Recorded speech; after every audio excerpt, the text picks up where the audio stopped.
ಕೋಟ್ಯಾಧೀಶ್ವರ ದೇಸಾಯಿಯವರ ಒಬ್ಬನೇ ಒಬ್ಬ ಮಗ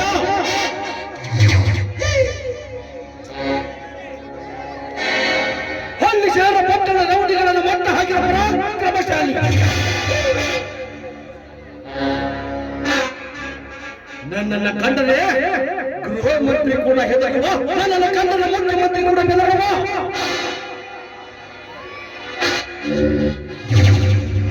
ನಾನು ಅಡಿಯಟ್ಟು ಹಿಡಿದು ಹೊರಟರೆ ಇಡೀ ನೋಡಿದ ಜನರ ಕೈಯಲ್ಲಿ ಮುಗಿದ ಹಿಂದೆ ಸರಿದು ನಿಲ್ಲುವಾಗ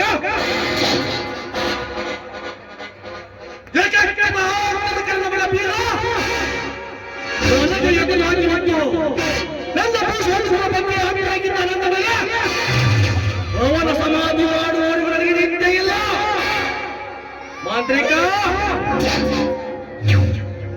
ಅದೇನಿತ್ತು ಬೇಗ ಹೇಳಿಕೊಟ್ಟಿದೆ. ಶಶಿಯನ್ನು ಹೇಳುತ್ತಾ ಆ ವಿಷಯ ಏನಾಯ್ತು?